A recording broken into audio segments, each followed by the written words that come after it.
Pelo sinal da Santa Cruz, livra-nos Deus nosso Senhor dos nossos inimigos. Em nome do Pai, do Filho e do Espírito Santo. Amém. O Deus de toda bondade, o Deus de toda alegria e toda paz, que quer salvar todo ser humano, esteja convosco. Bendito seja Deus que nos reuniu no amor de Cristo.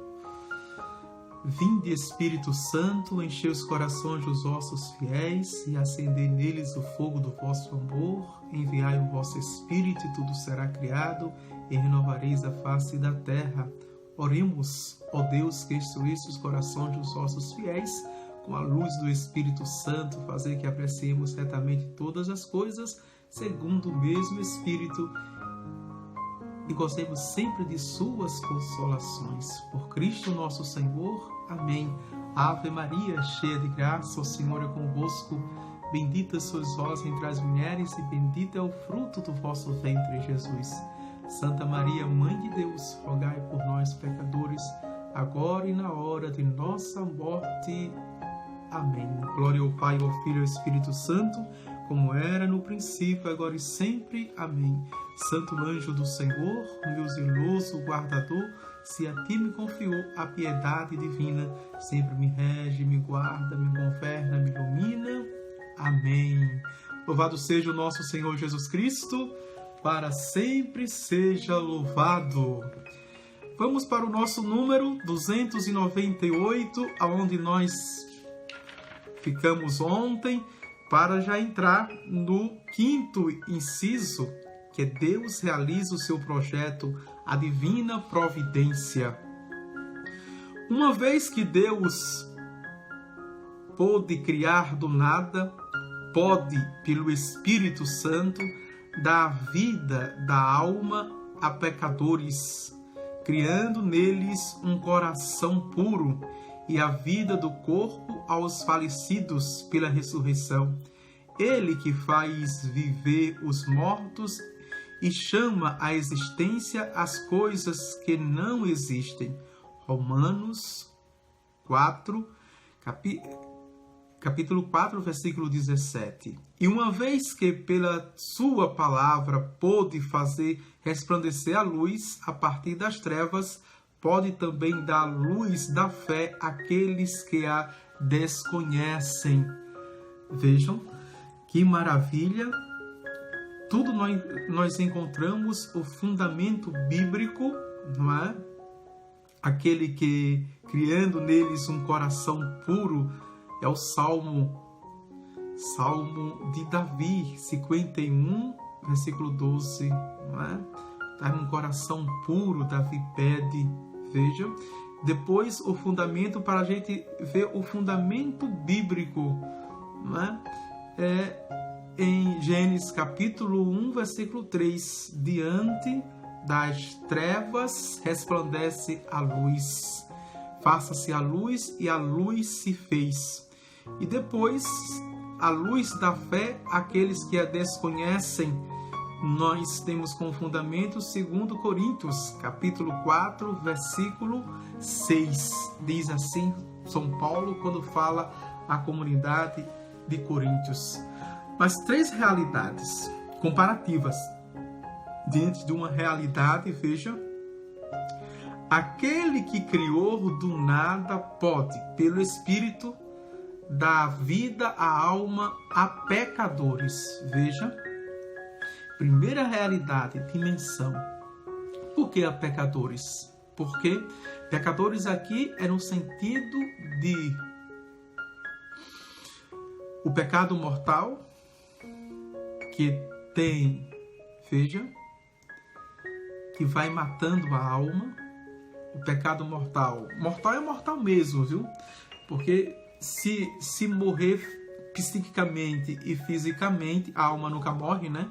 Se morrer psiquicamente e fisicamente, vai para o inferno. Veja, já aqui.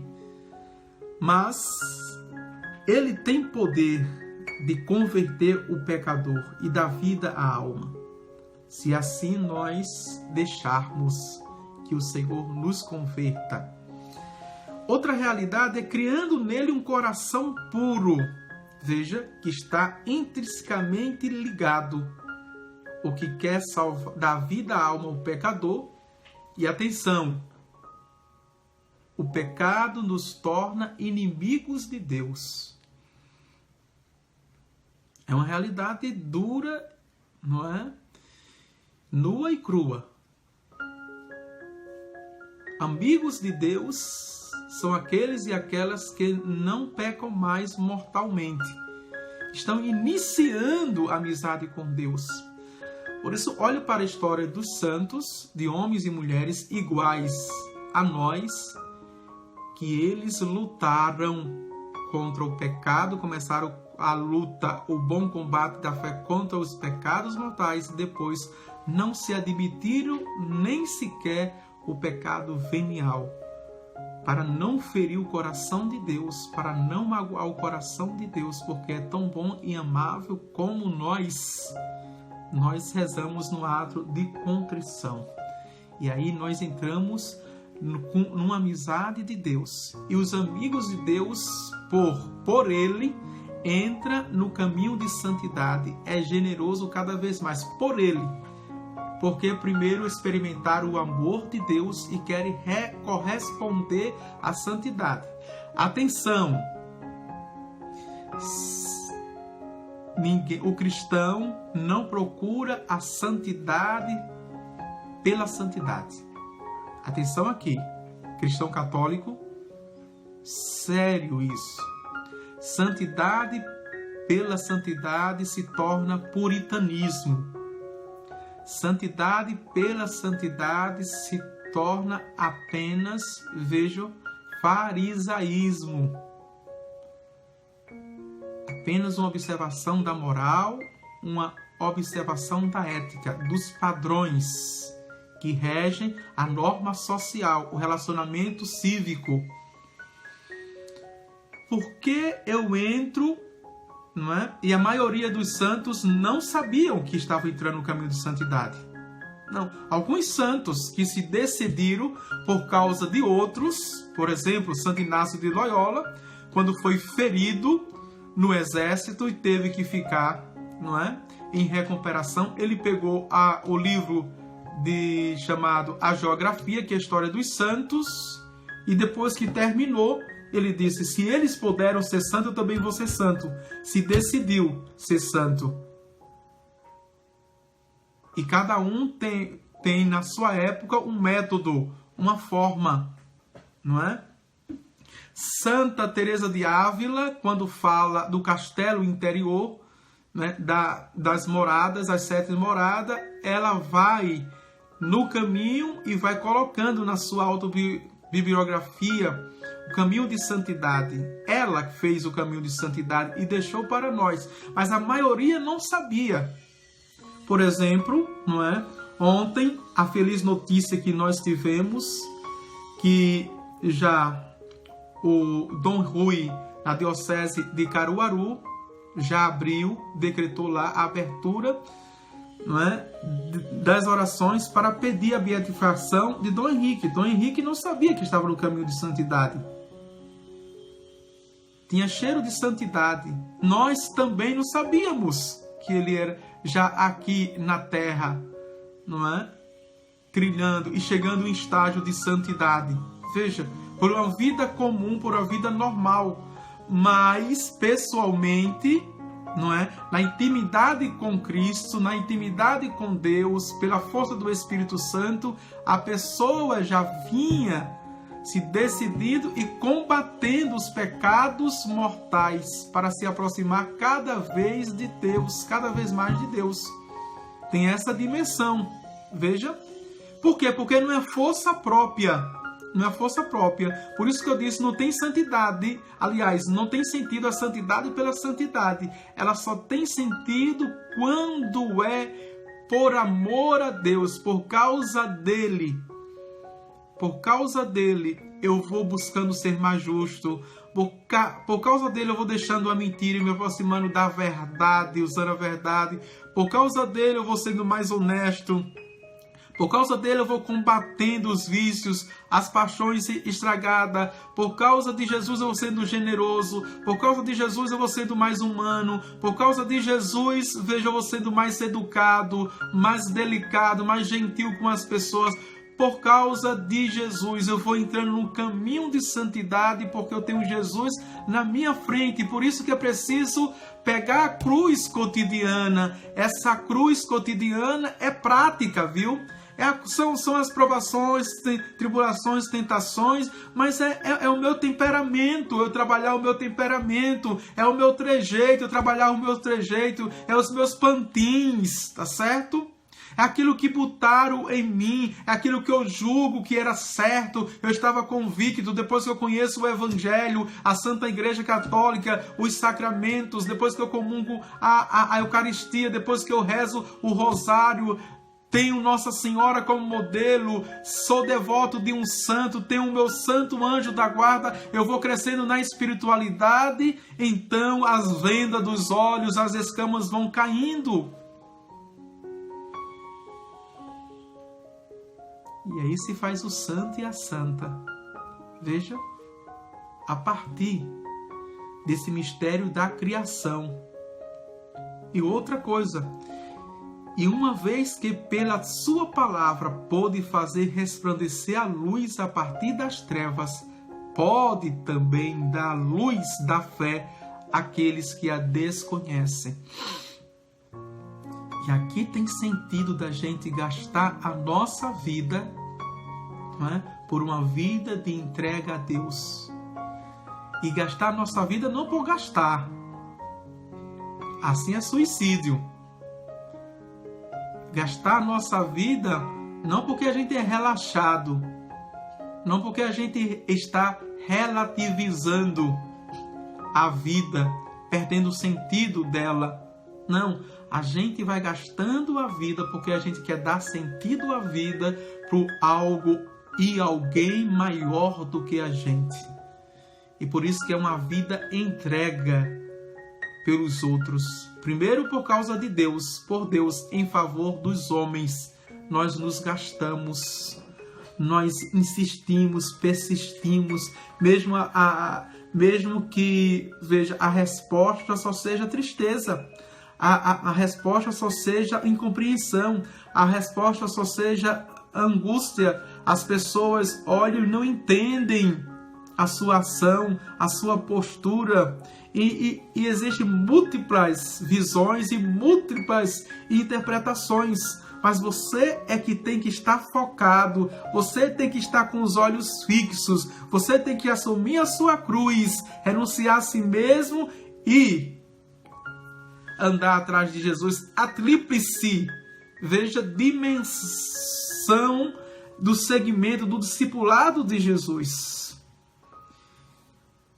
E essas três dimensões vão acontecendo na nossa vida. Veja, a dimensão de dar vida à nossa alma, de pecadores, porque o pecado nos afasta de Deus, nos torna inimigo a Deus, nos torna estranho a Deus. A nossa alma fica cabrunhada, aqui no Nordeste a gente chama, não é? Fica opaca, fica raquítica. A outra dimensão é que diante desta fé, Deus pode chegar aos nossos corações, dando vida a corpos ressequidos, a ossos ressequidos. Aquele que ressuscitou os falecidos, Ele faz viver os mortos e chama a existência as coisas não existentes. Certo?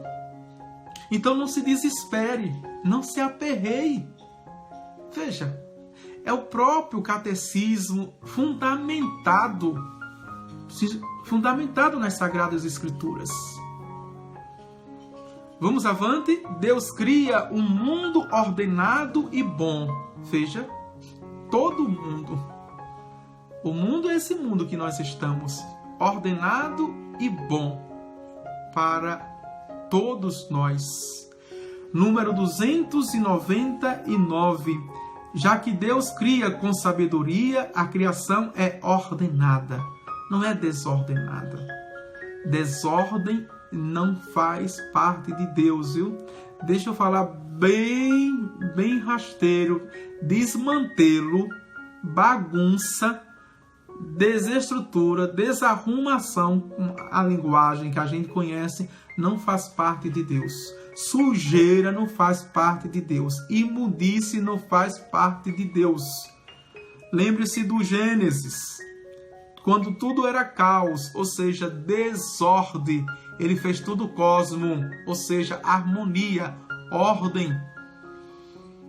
É o que diz o livro da sabedoria. Tu dispuseste tudo com medida, número e peso. Veja, número e peso. Sabedoria 11:20. Tudo com medida, simetricamente, milimetricamente. Veja. E não surgiu a matemática. O mundo foi criado na matemática de Deus, na sua sabedoria. Toda ciência descoberta porque já existia no mundo. Aqui é uma dimensão que a gente... E quando a gente lê a Torá, os 5 primeiros livros, a gente sai convencido disso. Vamos lá? Feita no e por meio do Verbo eterno. Ou seja, Jesus Cristo, que João vai dar um nome, o Verbo se fez carne. Jesus, o Messias, o Emanuel, Deus conosco, imagem do Deus invisível, vai dizer São Paulo, a comunidade de Colosso, que é a carta aos Colossenses, capítulo 1, versículo 15. A criação está destinada, dirigida ao homem, imagem de Deus. E aqui, interessante que é o Gênesis, capítulo 1, versículo 26, que nós encontramos esse fundamento, chamado a uma relação pessoal com Ele. Nossa inteligência, que participa da luz do intelecto divino, pode entender o que Deus nos diz por sua criação. Vejam, e o Salmo 19, versículos de 2 a 5, já fundamenta isso. Sem dúvida, não sem grande esforço e no espírito de humildade e de respeito diante do Criador e de sua obra. Não é? É Jó 42, versículo 3. Originada da bondade divina, a criação participa desta bondade. E Deus viu que isto era bom, muito bom. Não apenas bom, mas muito bom. Gênesis capítulo 1, versículo 4. Depois, versículo 10, versículo 12, versículo 18, versículo 21 e versículo 33. A repetição que tudo era bom, tudo era muito bom, está espalhada nestes versículos. Vejam, 5 versículos neste capítulo 1. Pois a criação é querida por Deus como um dom dirigido ao homem, como uma herança que lhe é destinada e confiada. Repetidas vezes a igreja teve de defender a bondade da criação, inclusive do mundo material. E aqui, não é? Nós encontramos no Deseng. Vamos ver aqui o número, este livro aqui, viu? No número 286. 286, nós encontramos este fundamento na tradição e no magistério da nossa Santa Igreja. Olha o que diz. Natureza do diabo, quando fala da natureza do diabo, o capítulo 6. A sexta anotação denuncia que eles dizem que o diabo nunca foi bom e que sua natureza não é obra de Deus, mas que ele emergiu do caos e das trevas, a saber, porque não tem autor algum, mas ele mesmo, a substância de todo mal, enquanto a verdadeira fé professa que a substância de todas as criaturas, quer espiritual, quer corporal, é boa e que não há nenhuma natureza do mal, pois Deus, que é Criador de todas as coisas, não fez nada que não fosse bom. Daí se segue também que o diabo seria bom e se permanecesse no estado em que foi feito, mas porque usou mal sua excelência natureza e não permaneceu na verdade. De João capítulo 8, versículo 44, não passou para uma substância contrária, mas desligou-se do sumo bem ao qual devia aderir, assim como os mesmos que afirmam tais coisas caem da verdade na falsidade e acusam a natureza naquilo em que foi própria vontade, comete falta e são condenados por causa de sua voluntária perversidade. De qualquer modo, o mal estará nele, e o mal mesmo não será a substância, mas castigo para a substância. Vejam aqui, não é?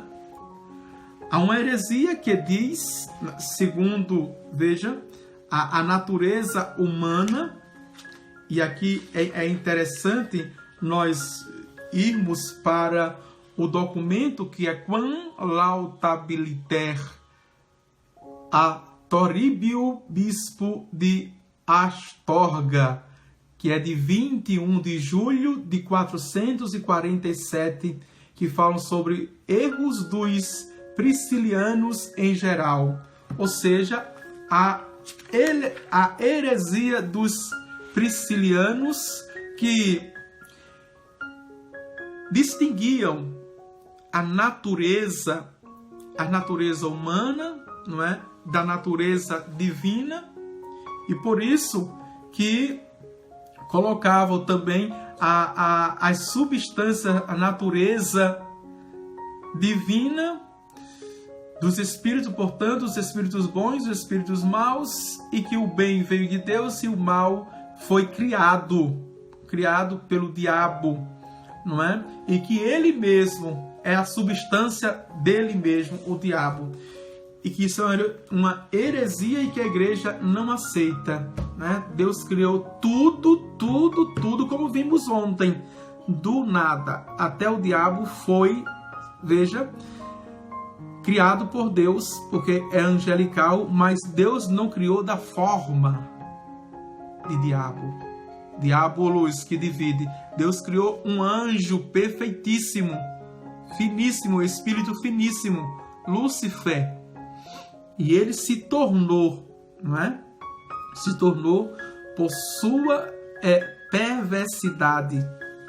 Mas na sua substância, veja, ele é como se fosse criado por Deus. Criado por Deus. Na substância, todas as coisas. Dentro da nossa liberdade, nós, seres humanos, é que nos tornamos perversos ou pervertidos. Aquele que se perverteu. Ou seja, mudou não apenas de partido, mas mudou de imagem, mudou de forma, se rebelou contra o seu próprio Criador de todas as coisas, o importante. E aqui é interessante porque nós vimos ontem as três dimensões de mundo: o mundo angelical, o mundo mundano, que é esse nosso, e o mundo humano. O mundo humano, veja, o catecismo distingue assim: criado por Deus, querido por Deus e criado por nada.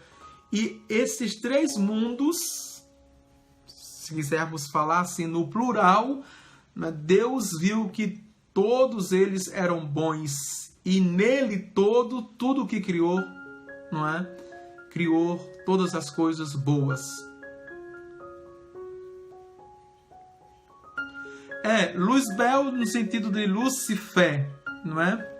A luz maior, o luciferário maior. Certo, Gorete Silva? Maior do que todos os outros anjos, dentro da hierarquia angelical, com os 9, depois da queda de Lucifer, com os 9 coros. E o primeiro é o serafim, né? Na corte celeste. E tem também, agora, o outro aspecto que eu quero evidenciar nesse número 299, veja, é que tudo foi criado na ordem por Deus do nada, foi ordenado. E como diz aqui, não é com medida, com número e peso, e foi dada a quem?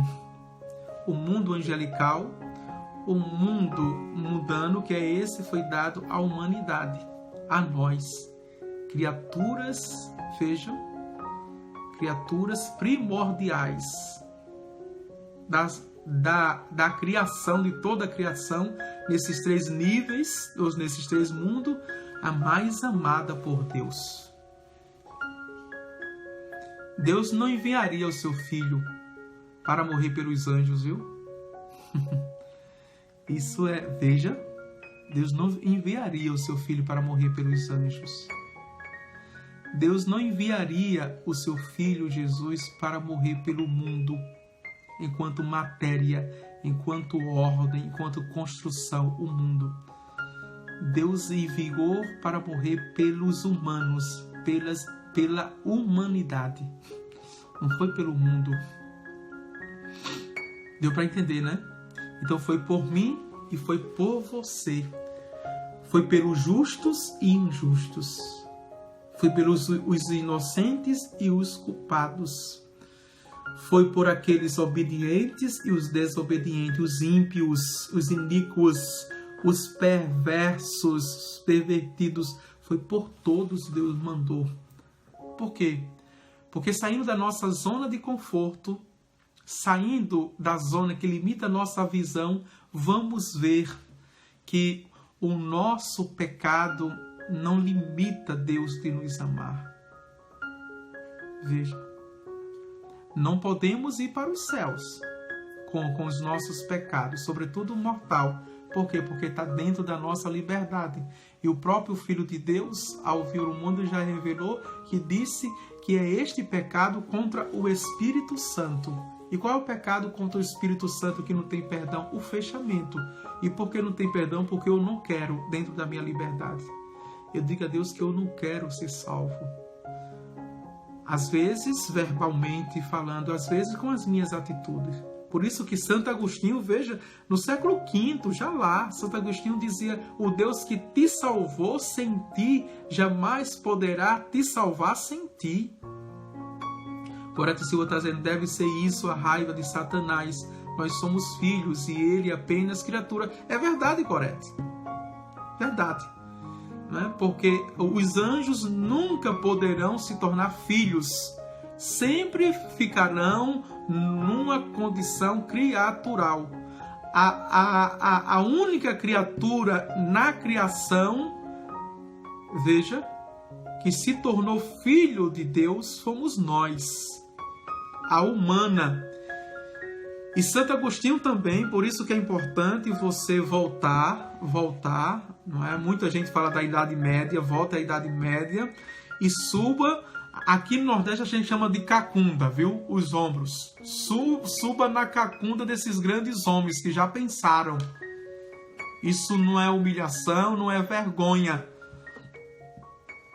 Lê todos os escritos para aprender a verdadeira teologia, a verdadeira filosofia, o verdadeiro pensar sobre Deus, sobre o mundo, não é? E sobre nós mesmos. Essas três dimensões. Esses homens deixaram a base do pensamento. E o pensamento aqui filosoficamente falando, viu? Porque Agostinho pegou de Platão, não é? E Santo Tomás de Aquino, o doutor Angélico, pegou de Aristóteles. A síntese. O que estão no meio, os filósofos, mas os dois grandes pensamentos que nos capacita, nos possibilita de entender quem é Deus, de entender o que é o mundo e o que somos nós. Essas três perguntas, tá certo? Para entendermos e pensarmos. Por isso que 1000 anos de Idade Média, longe, mas muito longe mesmo. Eu tenho dó, viu? Eu tenho compaixão, não vou dizer nem pena, eu tenho compaixão desses historiadores e filósofos modernos que olham para a Idade Média e dizem que é o tempo das trevas diante dos iluminatas, diante dos iluministas, diante dos filósofos da renovação, da Revolução Francesa, diante de Martinho Lutero, a Reforma, que condena a Idade Média, dizendo que foi a Idade das Trevas. Que mentira! Aqui a gente diz assim, viu? Que mentira! Foi a Idade da Luz. As universidades nasceram lá, o pensamento coeso, não é? Consistente, basilares, vem de lá. Há uma medicina comprometida com a saúde, não é? Veja, a ética médica vem bem antes de Jesus Cristo.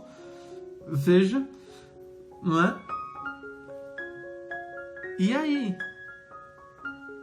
Por que nós olhamos com este olhar em que teve um sociólogo que impactou, não é? Ele ainda nos nossos tempos, chamado Bauman, que diz que tudo é líquido. O relacionamento é líquido, a amizade é líquida, o amor líquido. A gente está vivendo em tempos de liquidez, não é? Nada é sólido.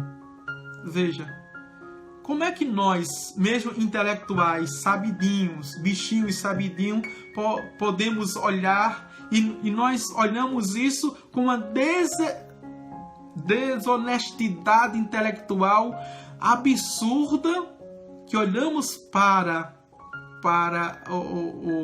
o passado, o histórico, e condenamos com o olhar de hoje? Não. E para você ser justo historicamente, não pense apenas com o olhar dos historiadores, dos filósofos seculares. Não é? Tem que estudar e conhecer a história dentro da igreja, o percurso que ela fez e os fundamentos que ela tinha para fazer o que fez, para acontecer o que aconteceu, certo? Veja que o curso completo é o Catecismo da Igreja Católica, que nos leva a pensar, né? E a pensar seriamente sobre a nossa vida. Vamos avante, podemos ir avante, não é? E que pena que passa rápido, né? Só faltam 15 minutos para terminar a aula. 1 hora, muito rápido. Estou pensando em aumentar. Temos o subtema: Deus transcende a criação e está presente nela. Vejam só. Deus transcende a criação. E ao mesmo tempo, Ele cabe na sua criação. Deus é Deus. E aqui, não vou ler ainda não, né? Quando eu disse cabe na criação, veja, esse Deus, vamos fazer um percurso histórico. Esse Deus que coube aquilo que a gente chama poeticamente em uma manjedoura. Deus que coube numa manjedoura. Na verdade, Deus que coube num curral. Coube o seu berço, foi uma estribaria, sabe? Um coxo, onde os animais comem. Deus que coube ali. Nasceu totalmente desprovido. Vejam.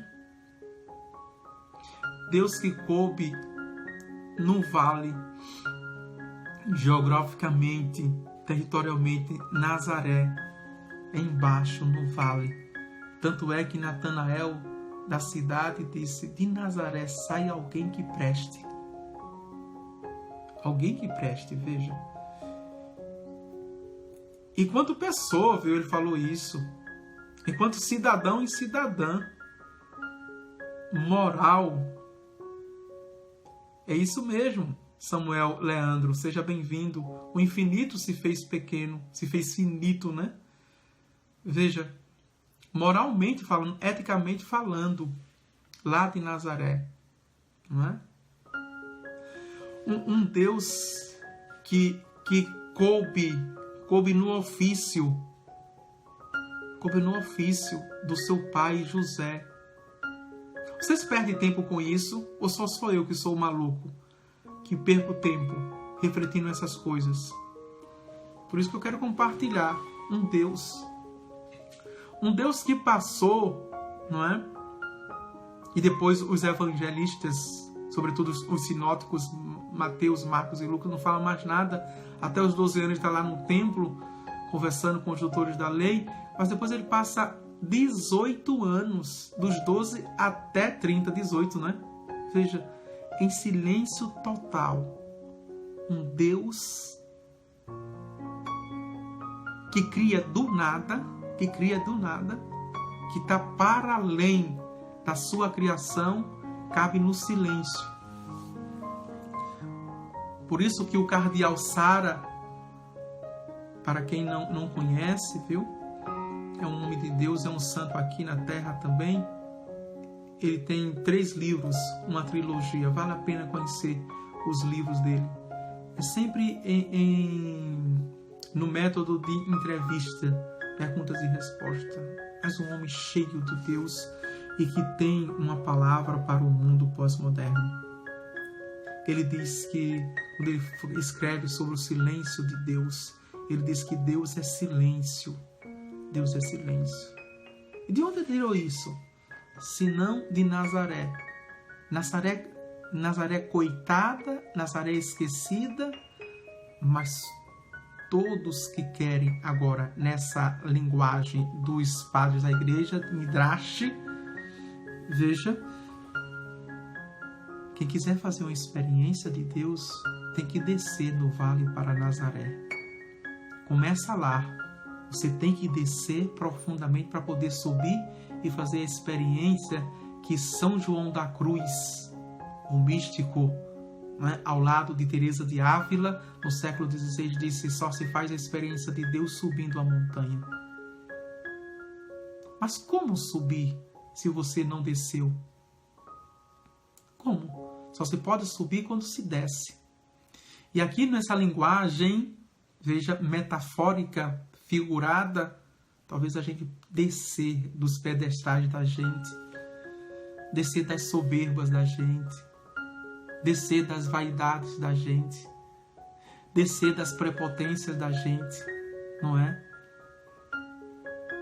Descer das informações da gente, para poder subir. E subir, veja, ele diz: só faz a experiência de Deus quem chega na Chã. Aqui no Nordeste a gente chama Chã, não é?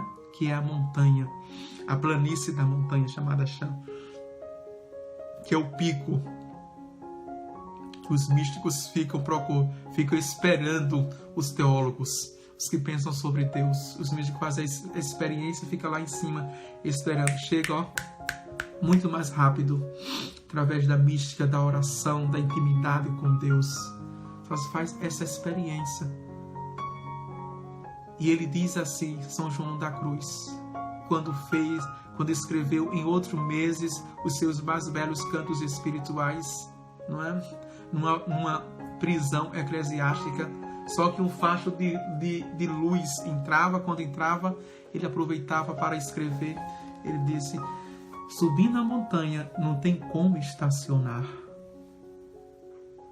A montanha a ladeira, né? Não admite estacionamento. Ou você progride, ou você regride. Não tem como você parar. É nosso Deus que nos dá. É preciso descer. Descer. E que bonito, não é? Quando o arcanjo Gabriel, veja agora a representação que eu vou fazer. Quando o arcanjo Gabriel, o máximo anjo para trazer uma máxima notícia, como diz São Bernardo de Claraval, o mariólogo, ele desce, ele vai até Nazaré e fala para Maria. E quando ele sobe, Maria está no vale e sobe também a montanha para falar para Isabel, para levar a boa notícia a Isabel. Você pode perguntar, mas padre, Isabel não já sabia que estava grávida 6 meses antes? Como levar a boa notícia a Isabel? Veja, sim, duas boas notícias. A primeira é que ela estava também grávida. A segunda boa notícia, que não é visível aos olhos, quando diz o texto que Joãozinho, no ventre de Isabel, pulou. Jesus, que estava no ventre, o Verbo encarnado, o Emmanuel no ventre de Maria, redimiu João no ventre de Isabel.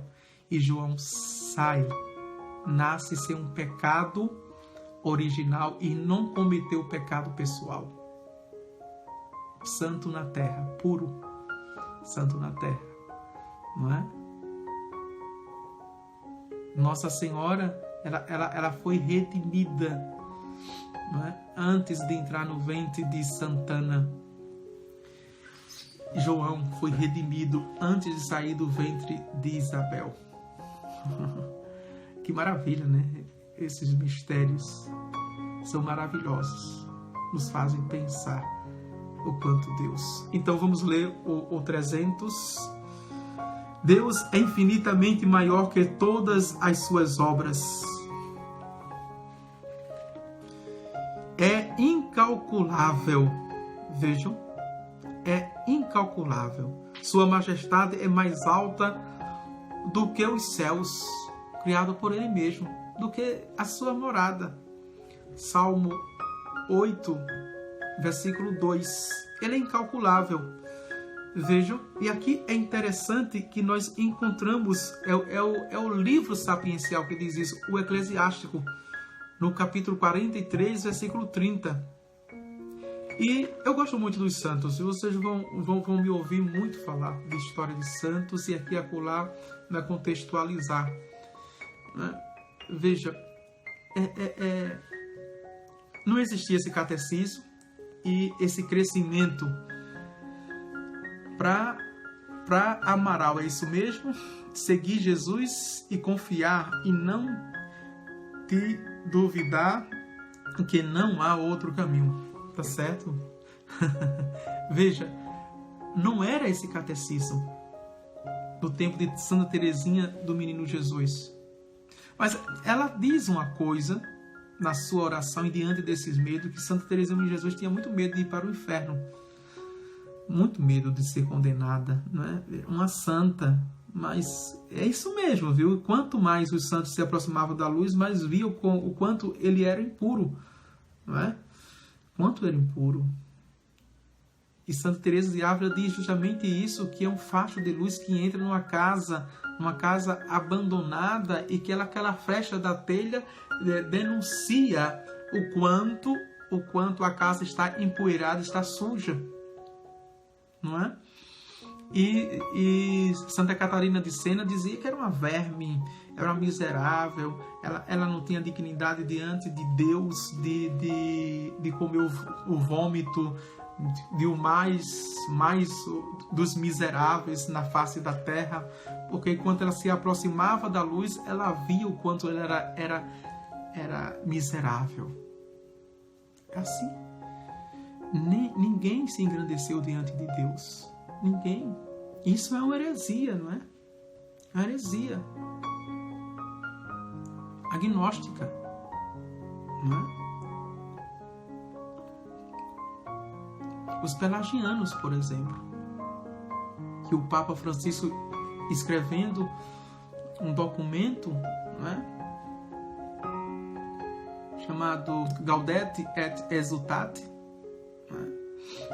alegria da exultação, ele fala justamente isso, dessas heresias que não ficaram lá no passado, na Idade Média, mas são atualíssimas.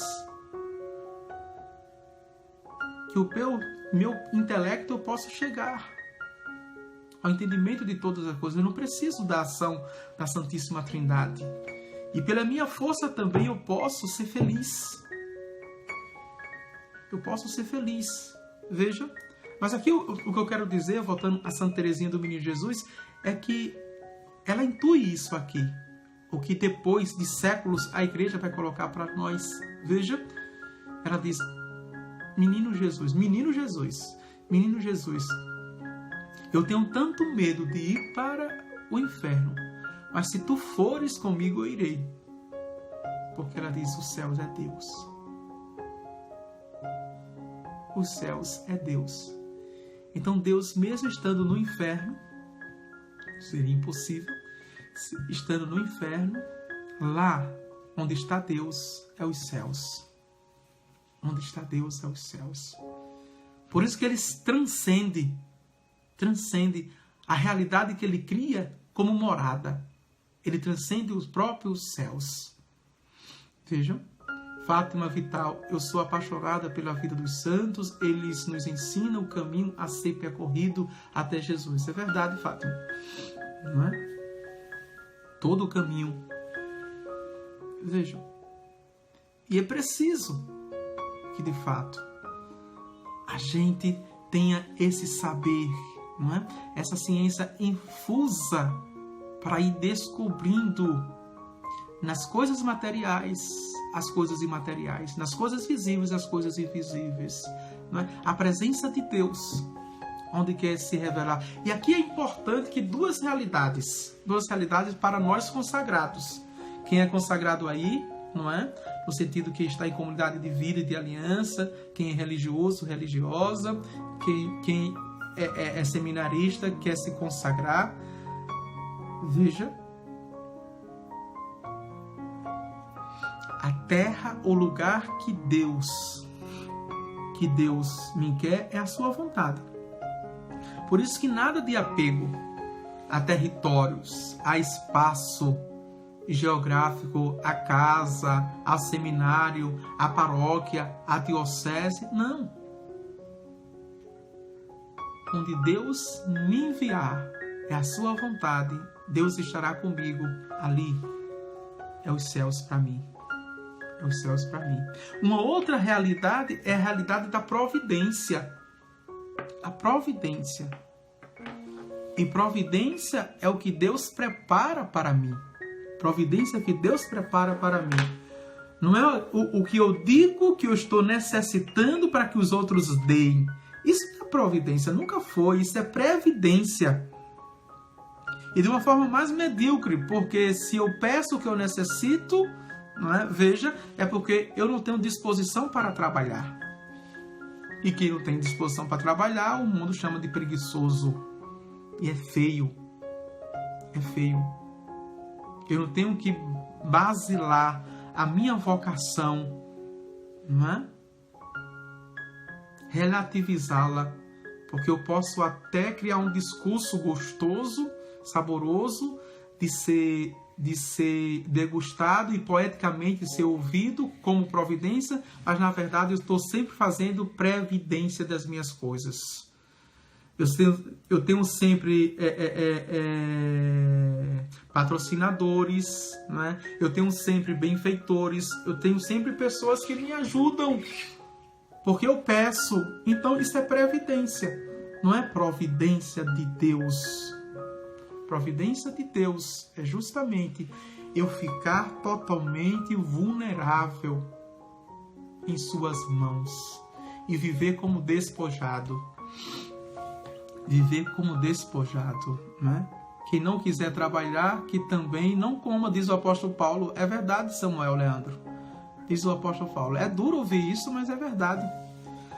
Vera Calado diz, os Atos dos Apóstolos 17 e 28 diz, porque é nele que temos a vida, o movimento e o ser, como também alguns dos vossos poetas disseram, nós somos também de sua raça.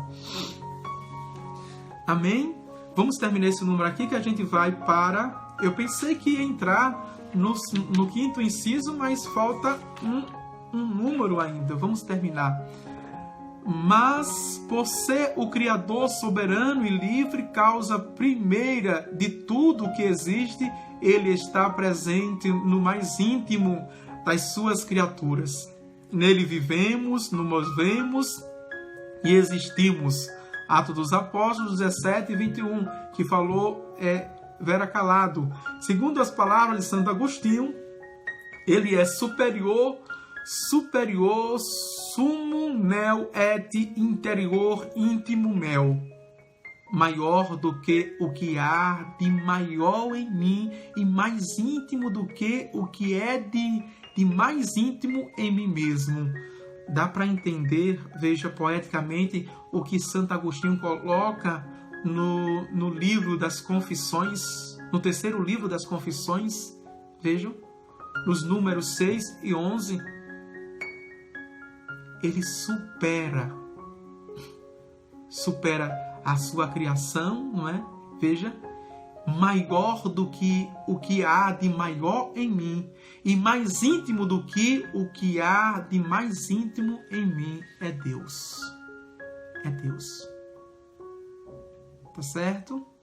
Então, obrigado por esta aula. Paramos aqui, não é? Número 301. Amanhã voltamos e vamos ver que avançamos. Mas os números são tão recheados, são tão densos, que se a gente faz uma leitura apenas, a gente perde tanta coisa, não é? Então, por isso que eu disse que essas aulas são leituras, que a gente vai lendo com muita calma, sem presunção. A gente tem a vida toda para ir lendo, tá certo? Para ir conhecendo. Só que no curso da Bíblia eu gosto de avançar um pouquinho, porque aí a gente tira o núcleo, porque são 73 livros, né? E aqui o catecismo a gente vai lendo, vai degustando, vai saboreando a cada dia esse bálsamo, não é? Na tarde, bem no meio da tarde, esse bálsamo para nós, em que revigora as nossas forças. É isso, tá certo? Eu me veio agora uma imagem que quero compartilhar com vocês, que o Catecismo da Igreja Católica, para mim, eu li quando eu estudava, mas eu li muito rápido. Estou fazendo a leitura literalmente com vocês. Não é que o padre lê antes para se preparar, para depois saber o que falar para vocês. Eu estou fazendo uma leitura literal. Quando eu coloquei lá, não é lendo o Catecismo da Igreja Católica com o Padre Adivânio, é lendo mesmo. Eu faço a primeira leitura também com vocês, né, com toda a honestidade, com toda a transparência. Estou lendo com vocês e meditando com vocês, tá certo?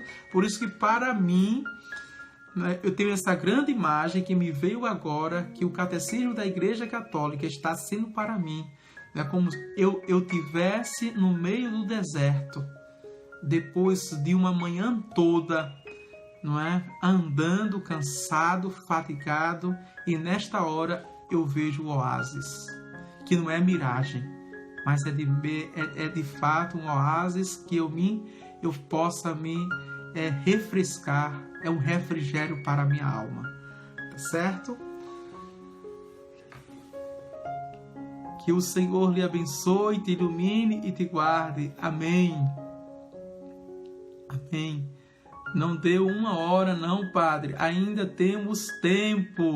Carla, quantos minutos falta, Carla? Carla é danada, né? 4 minutos apenas, Carla. Não dá não. A gente vai ver o número, ficar o número pela metade, tá certo? 4 minutinhos apenas para completar 1 hora. Ok? Agora, quem entrou depois, não esqueça de compartilhar, de curtir, de comentar esta aula, a aula de hoje, da quarta-feira, dia de São Cornélio Papa e São Cipriano Bispo. O Senhor esteja convosco, Ele está no meio de nós. Abençoe-vos Deus Todo-Poderoso, o Pai e o Filho e o Espírito Santo. Amém.